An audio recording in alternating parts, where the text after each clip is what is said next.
Okay, we start our third group assignment. Okay, I'll be asking the question. Yeah. So, the first question is: how have you centered yourself as a person with white privilege or non white space and conversation? Okay.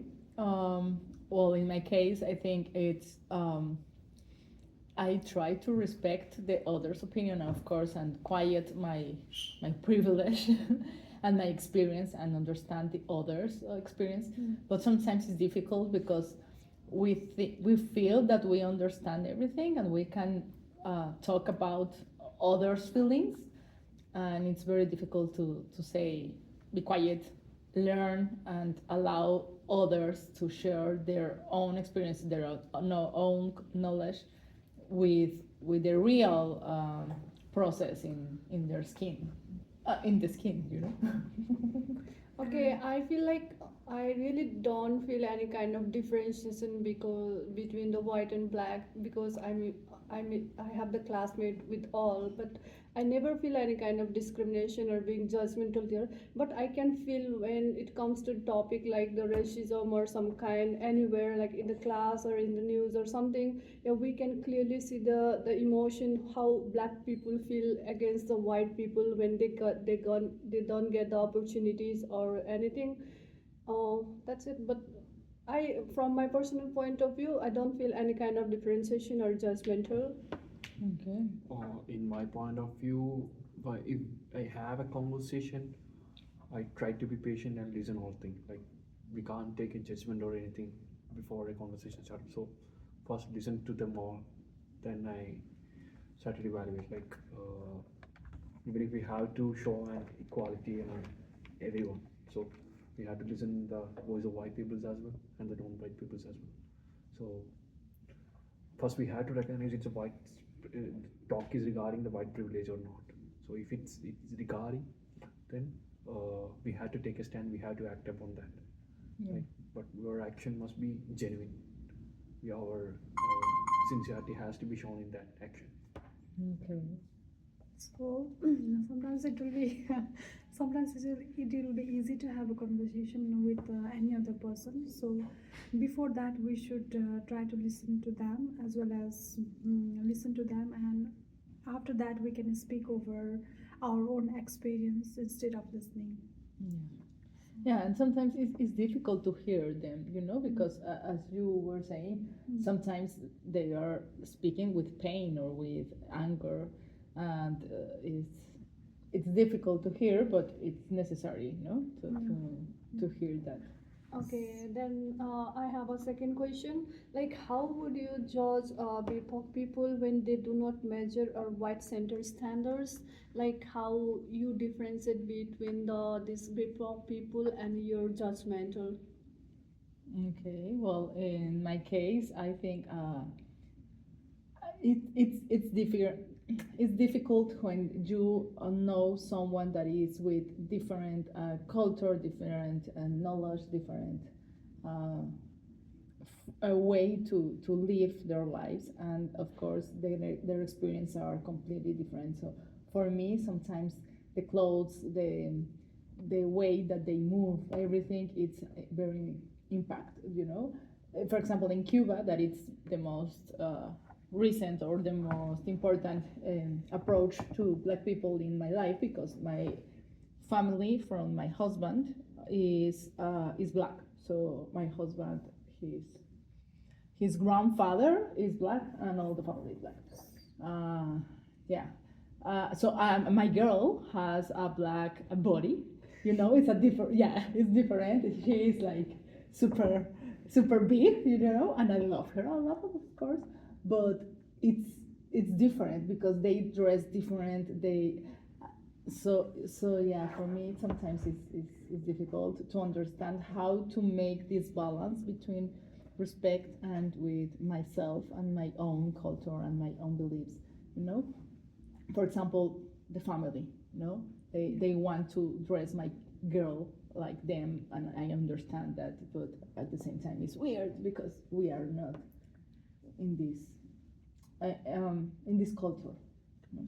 So for me, I haven't judged it, but sometimes I feel like that BIPOC maybe not favoring the white gender because most white syndrome is an barrier or it's an like what I say a shield to hide the genuine expression towards the black. So they have been faced those challenges issues before. So that may be the reason they have not been what I say not been so measuring up to the white center. So I don't have judged, but I have a feeling that it's because of their past challenges faced. They've been not measuring up with the white center. Mm-hmm. So I do think that I do agree with his concept. So they are different by their cultures as well as the way their style, as well as the speaking habit, as well as the speaking behavior. So as well as their behavior, they are different. Yeah. And how do you feel with this difference? Mm. I don't have any words to say like. Mm, In your class, maybe taken as example. yeah, I don't feel. Do you any- like it? Yeah, I like it. Yeah, It's interesting. yeah, it was interesting and Well, it is we a can- new. Yeah, we are in here we and can we are see seeing different different. kinds of judgmental or anywhere. Reading the book through the this which we have as a assignment, yeah, we can find Yeah. different kinds of example about the races. But still, we are grown up or developed with the all education or something like what we are pursuing. We don't find any kind of difference. Maybe we are grown up and. We are with the friends with the black races, we don't find as it is mentioned in the book. Yeah. Yeah. So now another question is, how have you tokenized BIPOCs to prove your words, thoughts, and actions are not racist? Like for this question, like it's not necessary. Like if you are genuine, we have sympathy, Yeah. we are compassionate, then we don't need to be prove them. Like our action will reflect what it is we are doing. Yeah. So if we think like that, then there is no meaningful in our actions or our reactions Mhm. to them. So if you be a friendship with them, so so for example, if you be a friendship with them, the white people to so that we are, if we be a friendship, they will so that we are not racist with them. Mhm. Yeah.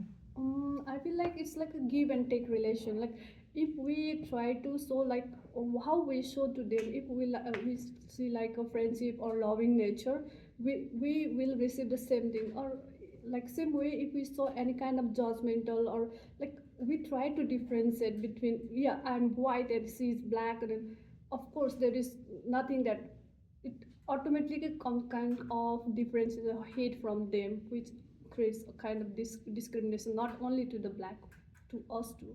I Yeah. feel in that like it's equal, like how we treat we get the same. Yeah. It's relevant thing, like what we give, what we get, like that. Yeah. Mhm. Very good. And The next one. and the next one, So- what white savior narrative have you guys noticed when buying into whether consciously or unconsciously?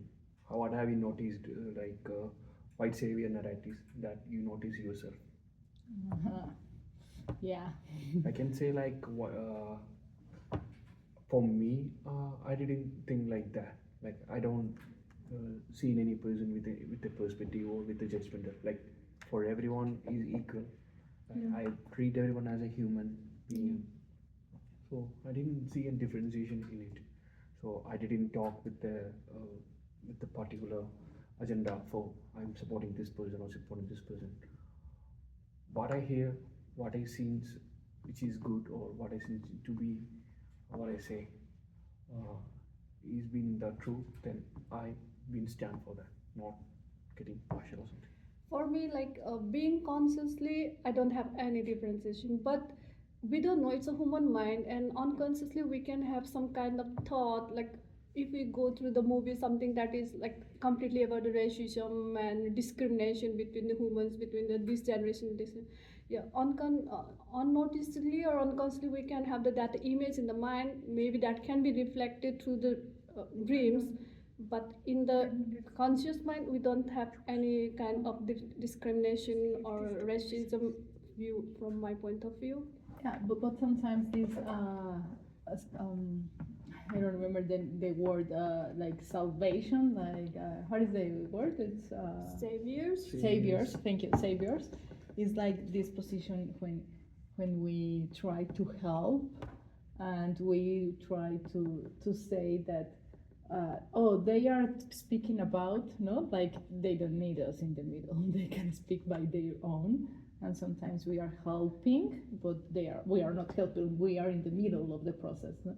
And I have been in this process a lot of times because my family in Cuba, they are black, and I am the white one. And with my mother-in-law, she's white too. So sometimes when we need to address something in the hospital or in some places, we speak instead of them to help them. But because it's easier to get the doctors or the nurses services, yeah. That seems to be true. Yeah, it's terrible. But we don't help anything because when they ask us, okay, what is happening with this, and like, we are not the patient, you know? So, I don't know. So sometimes when we try to help, we are just putting more problems. What do you feel at that moment? Like It's awful. awful. Yeah, It's that's what I'm awful, talking. You feel awful. It's terrible because like I am trying to help and I worse everything because they change and they put all the registers incorrect and the nurses are like, we don't understand. This person has temperature or not? And I am like, not sure. I don't know. So, Just any time your mind feels like you have to ask regarding that, like questions to them, like that. yeah, but they can do by themselves. Oh. I don't need to be there. You know, I need to fight for their rights. Right, that's what I'm No, talking. and it's like more an advocacy and less than be in the middle. Did you had any moment like that, like fighting for the? Yeah, I know. So it's been 10 more minutes, so we can. So I think we have already done. Okay.